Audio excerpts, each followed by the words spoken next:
Planetarium.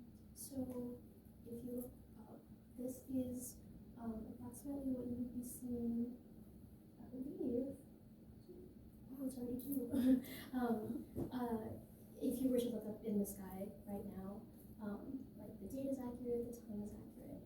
Of course, it's during the day, can't see any stars and stuff, but the cool thing about this technology is that I can turn off the atmosphere and now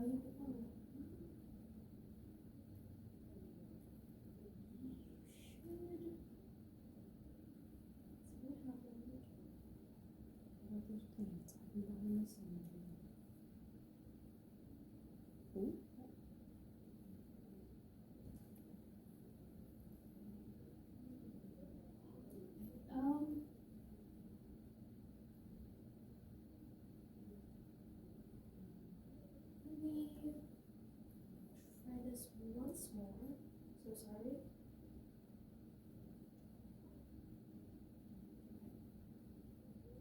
That's here.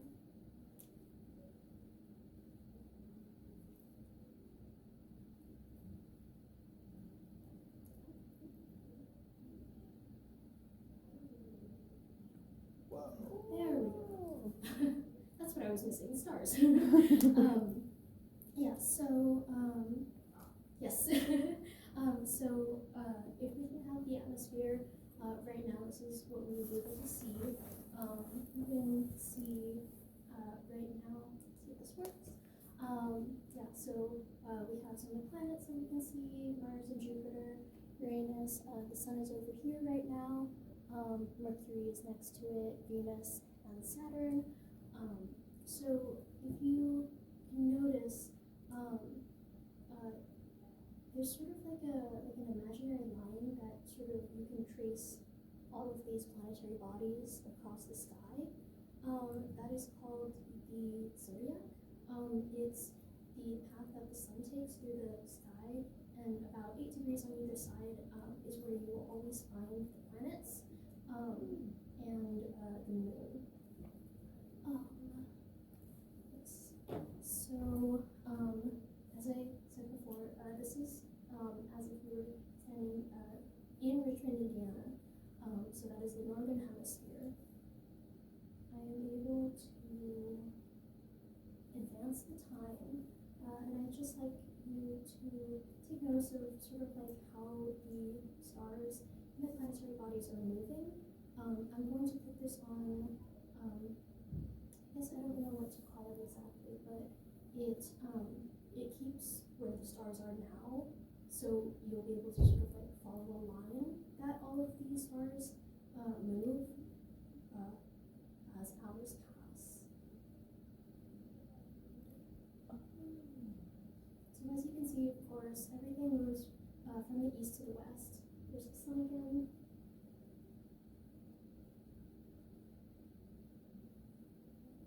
Some of those planets. Now it's a little hard to see the labels because there's so many stars. But you'll also notice that the sun and all of the stars move slightly tilted to the south. That is because we are in the northern hemisphere. And if you look up here, do you have any guesses? Go for it. Yeah. That is the North Star. Oh. Yeah. Oh, that makes sense. It's in the north. The North Star, we've actually lucked out that we just have something that's so bright as the North Star. It is much brighter than stars near it, and that it is almost, due north. If you were to look to the South Pole, which you can't see if you're in the northern hemisphere, there wouldn't be a star that is like that in the at the South Pole. It's just a coincidence that we have something like Polaris in the northern or at the North Pole. So as you sort of notice, this is all from the perspective of Earth, and how a lot of astronomers study the motion of the planetary bodies is with this concept of the celestial sphere. The ancient Greeks have this notion that, so there's, you take the Earth, that there was, like, a sphere, like, around the Earth, and that, that sphere rotated, and all of the stars and the planets were fixed points on that sphere. It still helps astronomers today to think of the movement like that, but of course we now know that stars are closer and farther away, and that the sky doesn't rotate around us. I'm going to, let's see, take it back to right now, and let's see, the northern Polaris is right around here, and I'm going to do the same thing, but I want you to notice in what direction everything is moving, either clockwise or counterclockwise.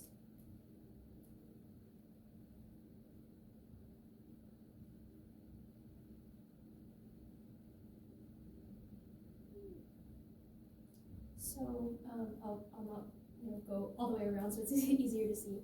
So not only does everything go from east to west, but if you were looking north, like due north, you can see that the stars move in this direction, in like a counterclockwise motion.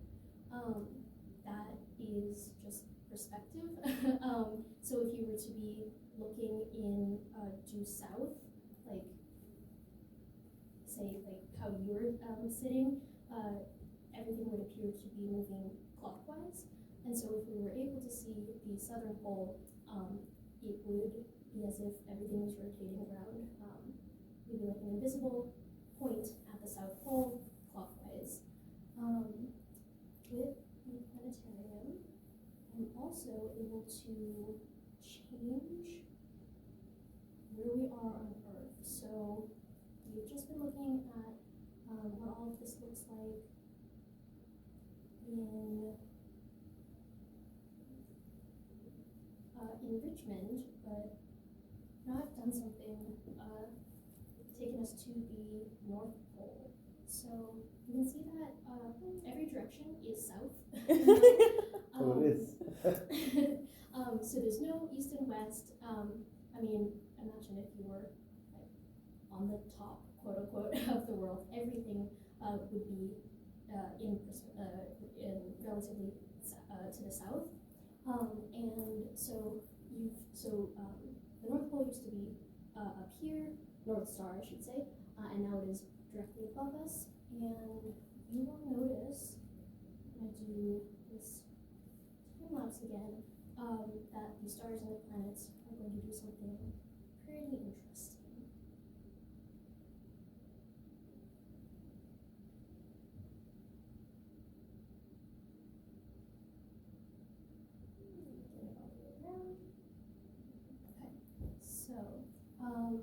At the North and South Poles, if you were to be at the North or South Poles, you would experience that all of the stars and the planetary bodies are moving in this perfectly horizontal motion.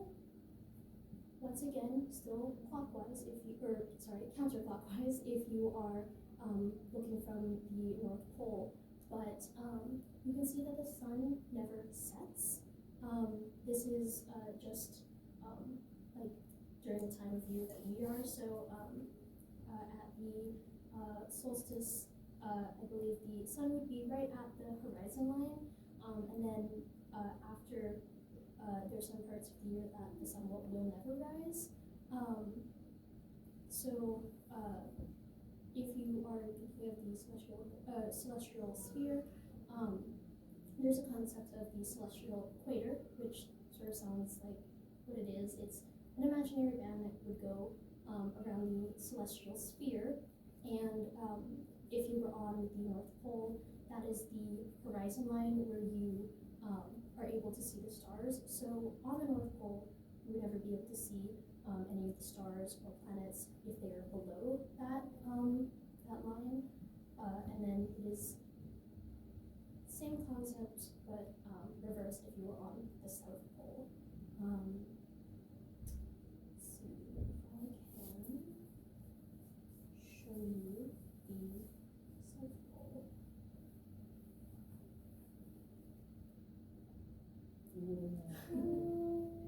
So, just like at the North Pole, similar to the North Pole, now everywhere is north. And so if I were to do this again,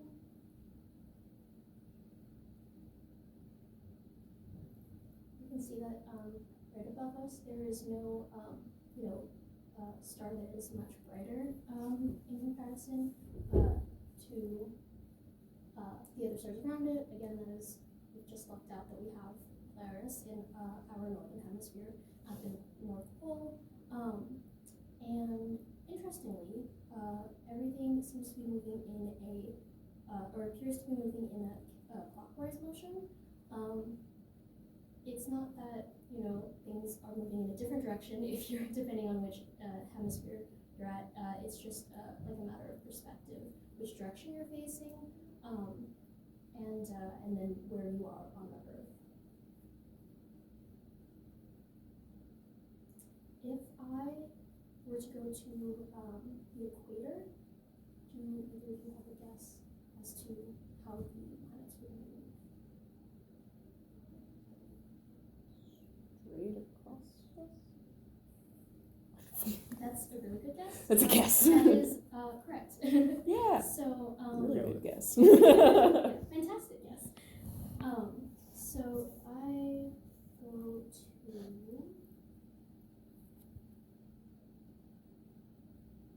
So now we have all of our cardinal directions. This, I did it right. This should be the equator, and if we go forward, you will see that planetary bodies are, as you guessed, going perfectly from east to west. They're on a slight tilt, I believe, because we are not at one of the we're not on one of the solstices, but it's pretty close. So if you remember, when we were in Richmond, the stars and planets moved sort of like this, and now we can see that everything moves due east to due west. From the North and South Pole, you are not able to see from the equator, you're not able to see the North or South Pole. You can see a little bit of Polaris, so you would be able to see the North Star some of the time, I guess if you didn't have either like trees and landscape blocking your vision, but it moves in a small circle. It's not perfectly due north, but also if you were on the equator, the likelihood that you would be able to follow the northern star is very low. Let's see.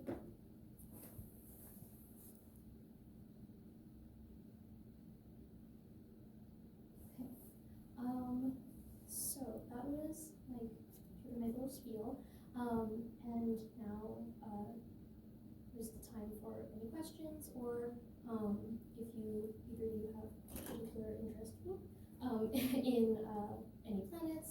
We have the ability to look at some planets.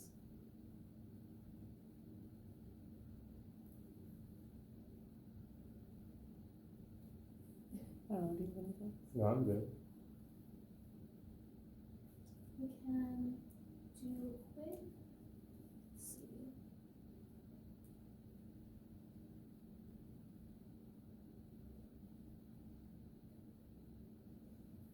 I feel like I saw, I know you're probably working on something, but the Milky Way was like, I feel like there was more of it in the southern hemisphere. How far does that like span?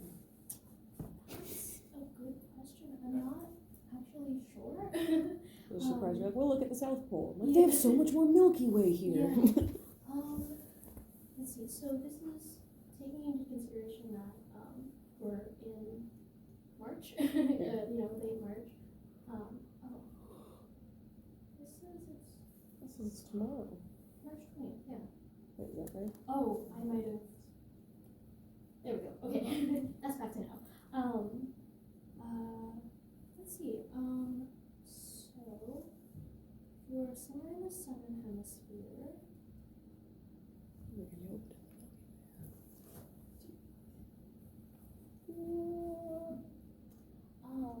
Oh, you're right. Let's see. I would suspect that is the position of where the Milky Way is, and due to our we rotate on our axis, but we don't ever switch. My best guess would be that it just has to do with where the Milky Way is in relation to our planet and how we because we are in the northern hemisphere. Although, yeah, I'm not entirely sure. If you're curious, I can do a little research, and maybe we could post something on social media a little later to answer that question, because that is a great observation, and I didn't realize that there's that difference. Is there a way to see? Just to derail you one more time. There's is that like a nebula or something? There's a little smudge up there. Yeah. What is that?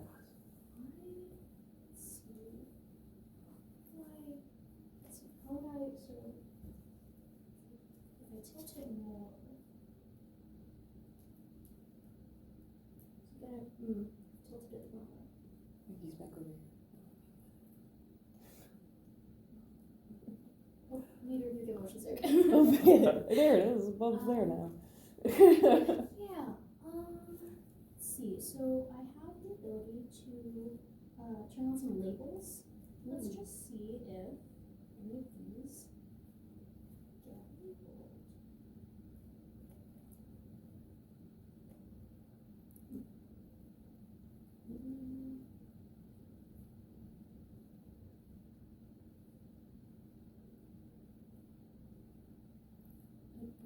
That doesn't seem Oh, what is that? That's the ice wall. It's the ice wall.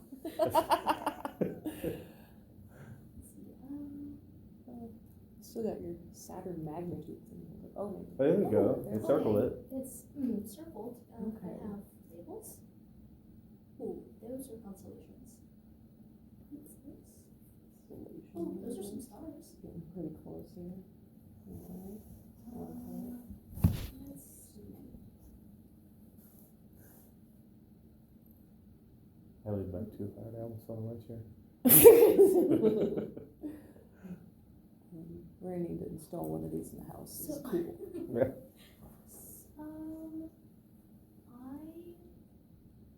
So sorry. I don't know, and I'm not sure if I am able to label that, but That's all that is also a really good question. Curious.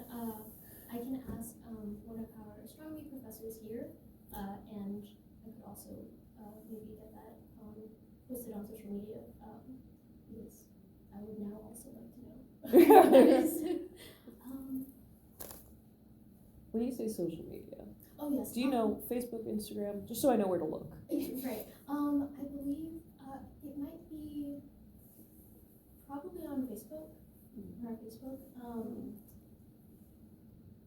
Yeah. But I could see if we could put that maybe on multiple platforms.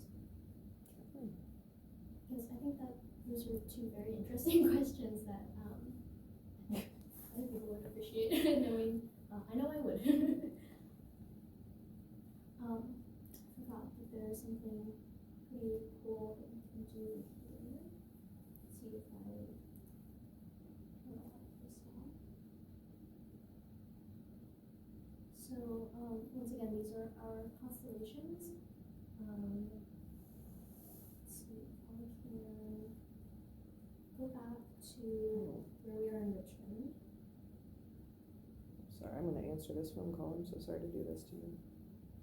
Hey, what's up? Right?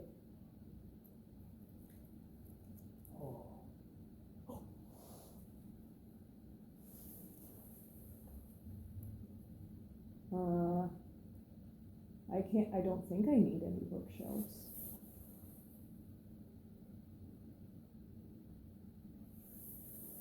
Right. So is this like where we're at?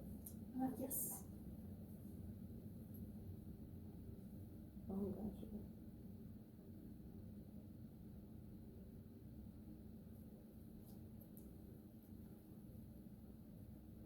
I don't think so. I think I remember asking her if there were any extra office chairs, but I don't think.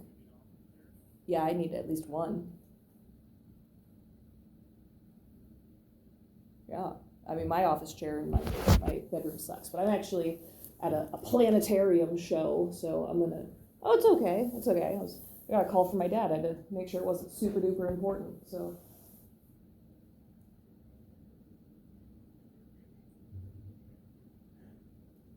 Thank you. Yeah, I'll reach out later.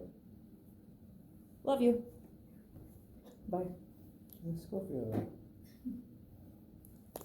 Scorpius. Sorry about that. No worries. So do we just shift to? Yeah, we're somewhere else now. Does that just say puppies? It doesn't, but it kind of does. I love the idea of this. It's a constellation called puppies.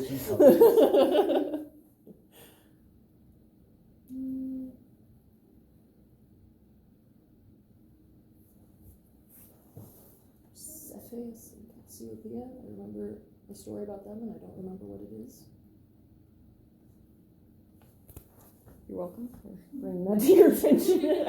I believe so. I'm remembering like my Greek notes. Yeah. Cassiopeia was a queen who believed she was the most beautiful in the world, and some of the Greek gods did not like that, namely Aphrodite. And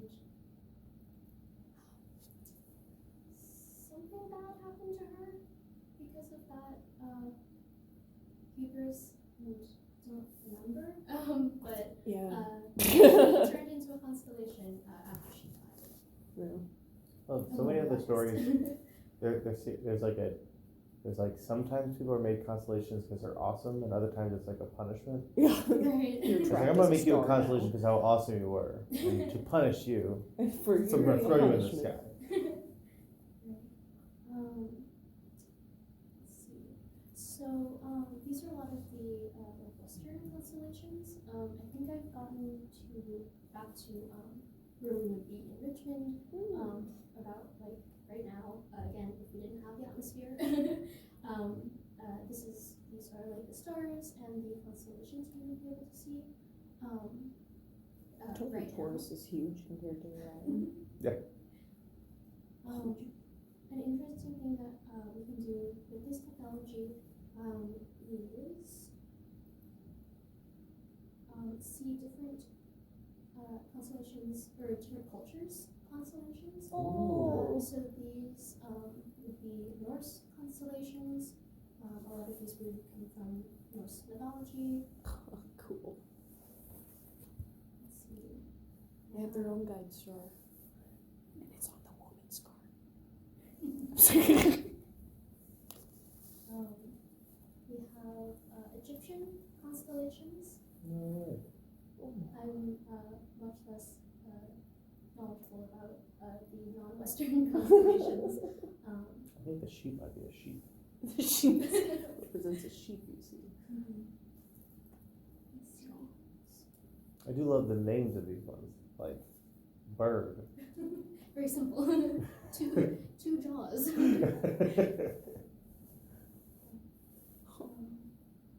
we have some Aztec constellations. Oh. Ball game of the stars. Court over here. I'd watch that. That's so specific. Yes.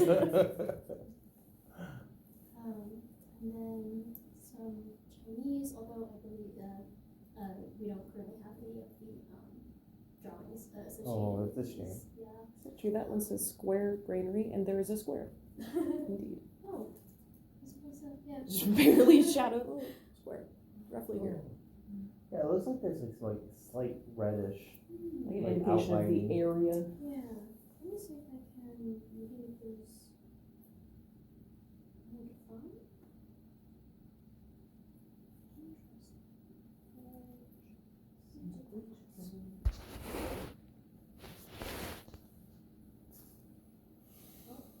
Oh.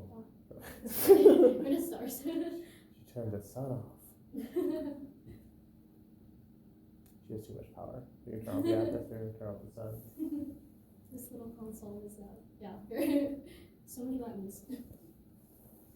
That is so interesting. I'm sure it's probably because we don't have like a complete list or layout, but like the Western constellations were like touching each other, and these it seems like Yeah, I thought it was interesting with the Norse ones that it just was like, oh, they're just like a few. smattering. I believe that yeah, it might just be that not all of the constellations are like represented through this like technology.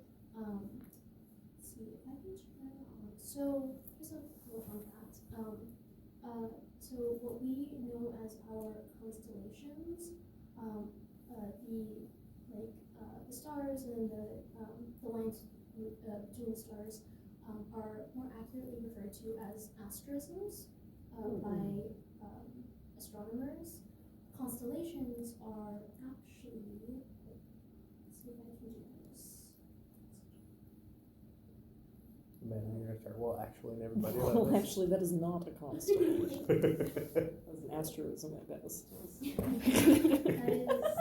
That's exactly what my astronomy professor told us. Said that we would be so well liked if we told everybody that. Yes, yeah, well, actually.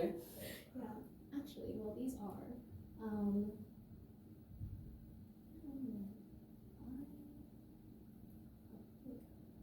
Is it? Okay, well, so here's some lines. Here are the lines. And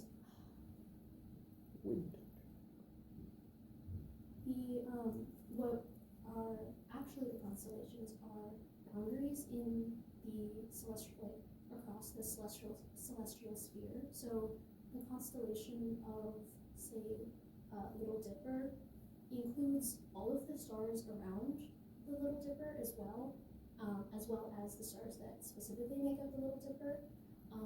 That is also why you would say that like with the zodiac, you're I don't know a lot about astrology, but that's sort of You fool us, we don't know any of it. That's sort of like how where astrology comes from. So if you were to say, I guess I don't know, I'm a Pisces sun, say, that means that it's like, let's see, the Earth, the sun here, and around that band of the zodiac, Pisces would be on the other side, so it's covered by the sun. It's on the opposite side of the sun, and so it's not just the individual. It wouldn't just be the individual constellation; it would be that section of the sky. Let's see if the other thing is it's sort of finicky. So let me very quickly try and make it a little break for a second. So sorry. Okay. Let me try to reset this because I believe it will. Some of those that art will come back.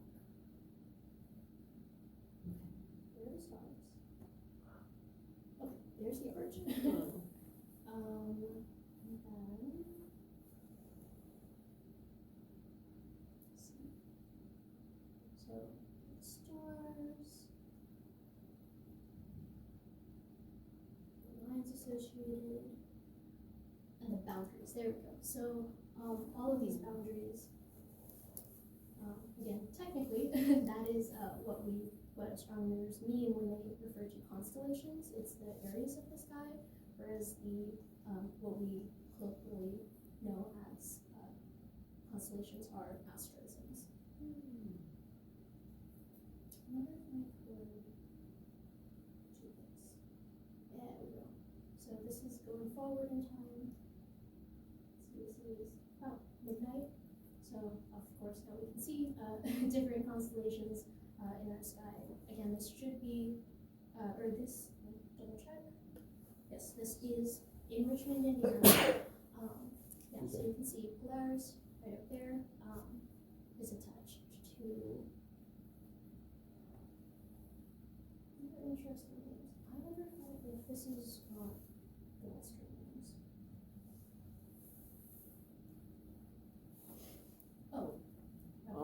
These are the names.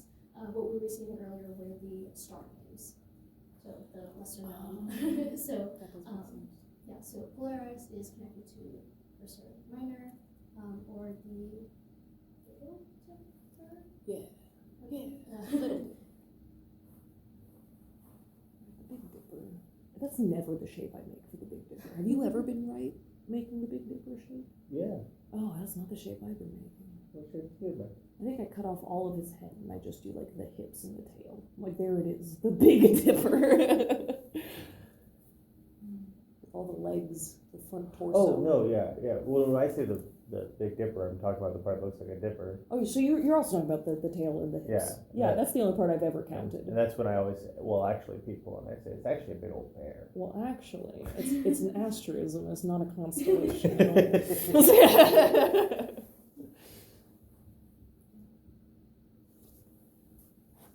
Cool. So a lot of these stars are so distant that their movement in our galaxy is pretty undetectable, even from year to year. But over centuries, early astronomers, we can tell that some of these stars. Is it getting brighter? I think it might be. I'm not touching anything. Okay, well, that's. I think it's done.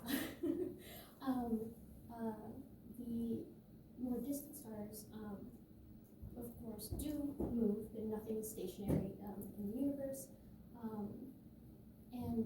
So what we have from ancient astronomers just tracking the stars, for instance, the Big Dipper is slowly.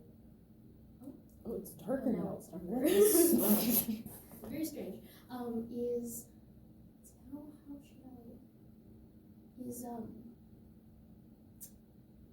guess you can call it opening, so I don't know how well you will be able to see my hands. Let's see, so it's like, has the handle and then the cup. It used to be much more squished. Oh. And over centuries, how astronomers have been able to track, it's sort of unfurled, and eventually it will be almost flat. So it just takes a really long time to see any of the difference. So maybe one day that little picture won't be entirely accurate. Make it even harder to find the bear shape. Become the big badger. Big badger. Big swoosh bear. Let's see. So in the northern hemisphere, you are not able to see some of the constellations. So if we were to go to here, I do have constellations. Never get to see. It's true, I don't know what any of these are. I've never seen Phoenix, that's for sure. so let's just Puppies. let's move these. I believe I've put us very close to the southern pole, so you can see that a lot of things are going to the horizontals. What'd you say, Norma? Hey, Norma. I like Eridanus. It's a giant snake. Where Kingdom is not the most creative name.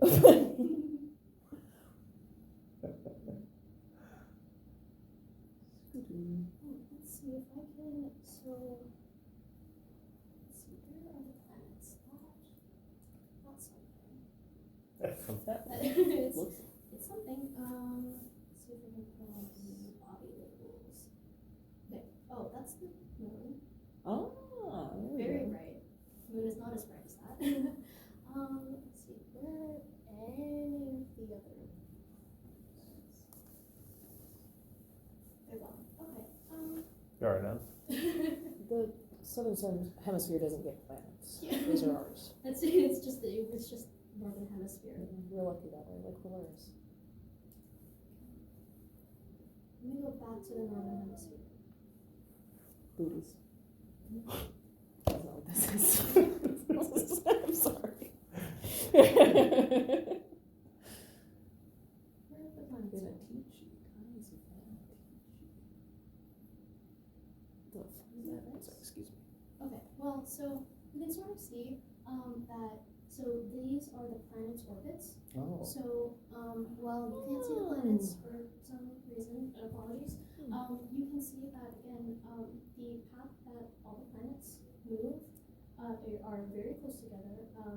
This total, width is about, at its, greatest, would be about 18 degrees in the sky. It's also the path that the sun and the moon travel in, and you can see that this path is where all of it's referred to as the zodiac. So that's where you'll find all of the 12 zodiac constellations that we know. So Virgo and Leo and Cancer and all of those. The ones that are on that line. Oh, I wonder if I could go to the equator if you'd be able to see all of them.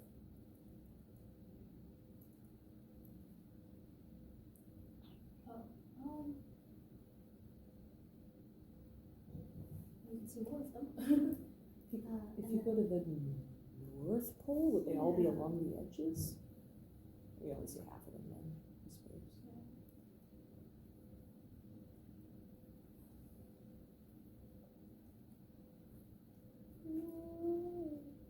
And we're on a tilt for some reason.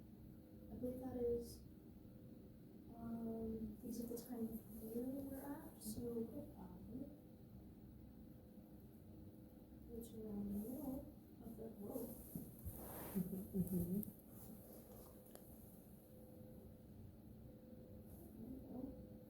That's something. It is at least fun and interesting to do. Something I noticed, let's see, maybe I can go backwards. Oh, that's not helping. So, dang, I wish I could.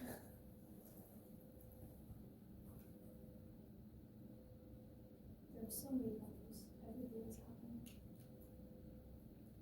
She has a whole second controller set for this. It's an Xbox. This is just an Xbox controller, yes. Okay, so, yes. Yeah, feel free to move around to see. So, I just learned this because I never really understood what people meant when they said, oh, this planet is in retrograde. As you can see, so we have this concept of inferior and superior planets. Our inferior planets are the planets that are between us and the sun, and then the superior planets are the ones that are not between us and the sun, away from the sun, further from the sun than Earth is. So all of those planets, we are able to see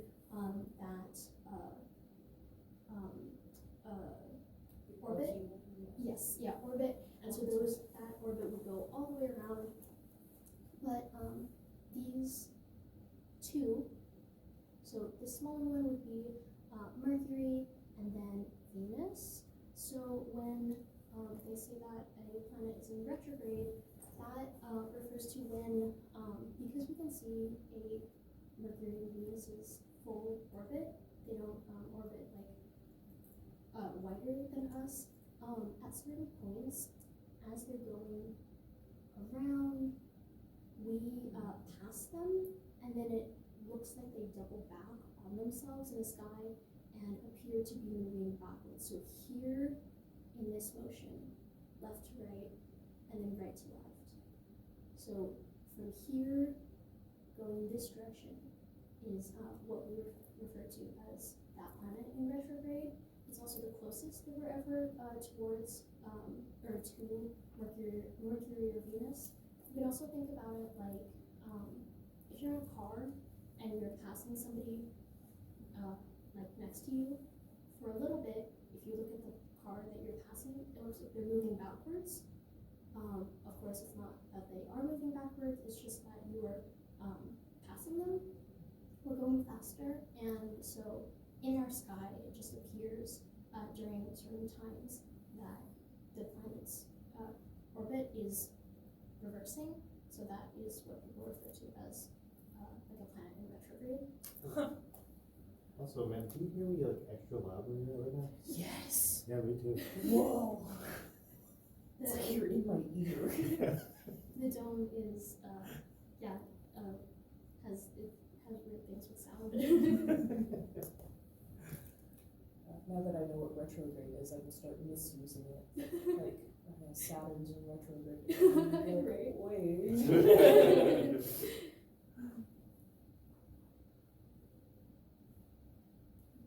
So, do you have any questions? I'll try my best to answer. You've been awesome. Yeah, that's been fun. No, probably does. Could have just called it Canon, but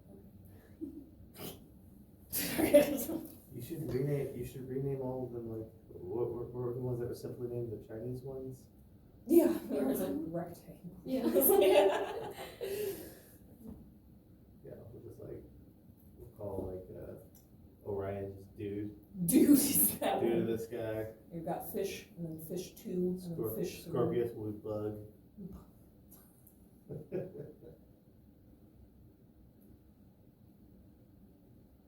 not entirely sure how long I've been in here. This is just from like you guys, so I'm fine with staying in as long as you want to. But just one last thing, cool thing that this technology can do is we can see.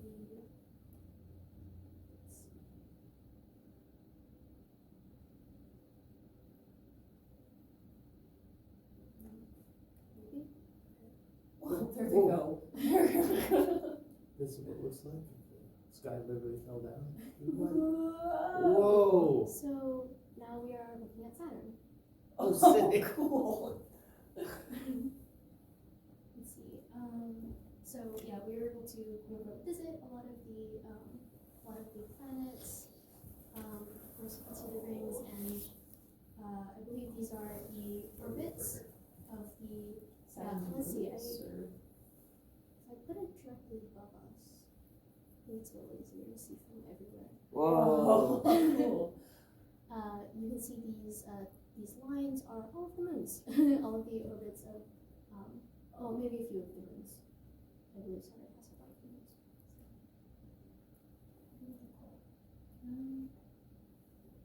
There we go. Oh, well, yeah, you can see some of the moons, and then you can also see where Uranus is over here. Titan, Saturn's largest moon. Why do I know that? Eureka. That's an important show. I'm sorry.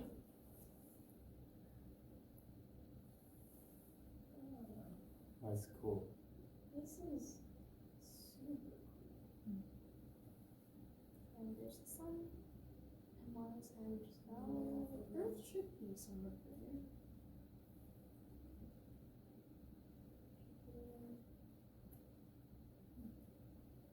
And I think the really fun thing is if you were to come back and there's a different group of people working here, each person has sort of their own kind of program. I talk about the things that I find interesting, but of course other people have other interests. So you might get somebody who knows a lot about a particular planet. I sort of focus on Earth. That makes sense. Are there any other planets that you would like to visit? The Danish planet, Pluto. You don't give me a planet. You don't get to be a planet anymore. Why not? Not even in the Oh, program. dwarf planets.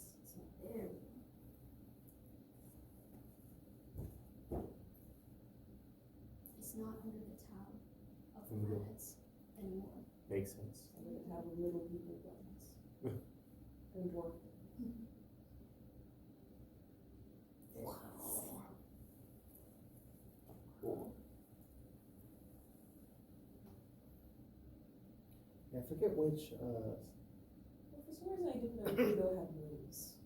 It makes sense, 'cause what moons are, but I'm just like, look, it has moons too! Hydra, and I'm reading these upside down. Sticks. Kerberos. Look at you, Pluto! You are all sorts of based off of the netherworld. sense. Styx and Kerberos is, this river Styx you have to cross to get to the netherworld, and the three-headed dog in Greek is Kerberos, who kind of bastardized it into Cerberus when it changed to Latin. I wonder what the Hydra has to do with it. I have to brush up on my Greek. Figure that one out.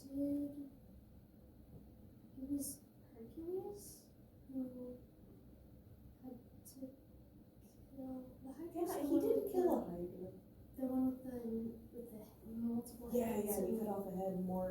Yeah. But I feel like Pluto's typically associated with Hades. That's his planet. Ah. So I was trying to figure out what It's the Roman, Hades has to do right? with it. Yeah. Pluto is the Roman of. Yeah, because Jupiter is the Roman equivalent of Zeus. So Pluto is the Roman equivalent of Hades, which would make sense for Kerberos and Styx being its moons. I don't know what Hydra has to do with Pluto. Mix. I'm about to look up all of Pluto's moons when I get home for some reason. I know way too much. This is cool. I like asking, if anybody has particular things that they are interested in, because now I get to learn a little bit of this too. I now learn that Pluto does have a few moons. Yeah, I didn't know I had moons.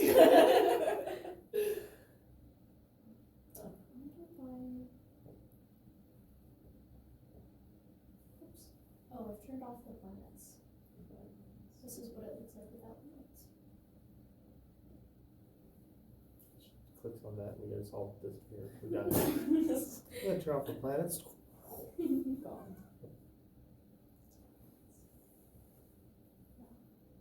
Is that Neptune? Seems close. Yeah, I'm not sure. It's not labeled. So I'm not. See sure. for other planet. Yeah. Maybe it's one of, well, it's not labeled as a moon either. No. You just like, Very curious. you just like Xbox walk to it. This is. Some walls. I I learned everything about this program. I can point at it. That's also a very good question. I have no idea what. So this is. Well, it's inside of that What? belt. Yeah. So it must be very close, but it seemed too close just to doesn't. you. It's not. So is the what's the purple line? That would be the orbit of the moons Okay. around. Well, it's within that purple line. Oh, where did it go? It's behind you. Oh. So maybe just not good enough to be a moon. Yeah. Just like Pluto, it's dwarf moon. Dwarf Earth. That's a good question. I'm not entirely sure. Maybe we do a lot of research. A lot of good questions. Go to astronomy professors. I had a planetarium show and they had a lot of weird questions. No one's ever asked me. Good questions though. Makes me wonder as well. Yeah, I'm not sure. It might be that not all of the moons are labeled. There's a planet that has, I believe like over 100 moons, and I don't. No way. I think it is Saturn. I think That's it's Saturn? looking at, yeah. But of course, as we were looking at Saturn, there wasn't that many moons. Yeah, there's only So, 5. Right, so it might be something that just isn't labeled, unfortunately, on this program. They ever just like come in here and like mess around? Yes, oh, absolutely. Oh, that is one of Pluto's moons. Sorry guys, I had to figure it out. Pluto's 5 moons, and the largest one is Charon, and it's half the size of Pluto. Oh, wow. Oh. So that is Pluto's largest moon, and its other ones are Nix, Hydra, Kerberos, and Look Styx. how far Jupiter is. It just looks like a little star.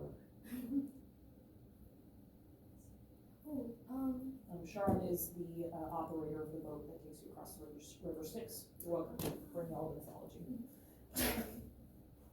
and I suppose this could be maybe the last little bit. Have these little models. If you hold them like this, and you feel the tiny bumps on the left side, these are the planets to scale, not distance. They're not that close together. But so from the left, you have Mercury, Venus, Earth, Mars, and then you would have the asteroid belt. It is not represented on that. And then the rest of the planets, you can just see how massive some of the other planets are compared to, Earth and all of that. And what they're mounted on, the more yellow material, that is like a piece of the sun. So in perspective, Wow. if that was This is extended great. to be a sphere, that would be the scale of the sun compared to the planets. This is a cool little visual. That's perfect.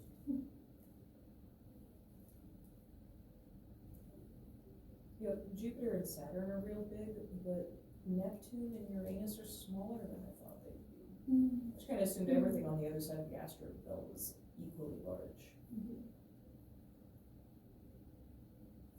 It will make it very bright. Oh. Or not. Well, so here's the sun, and from the sun you can see all of those planets' orbits.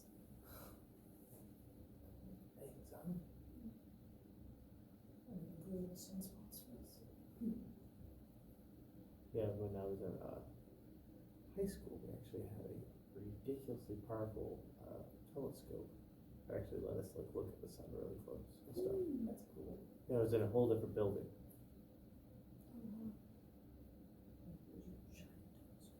Oh, it was ridiculous. My school had a planetarium, but I've never been in it. We had to take the astronomy class, and I didn't have time in my electives. Yeah, it was my first time in the planetarium.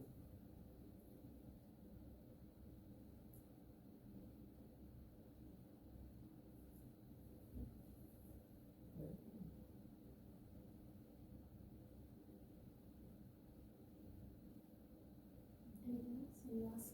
Any last things?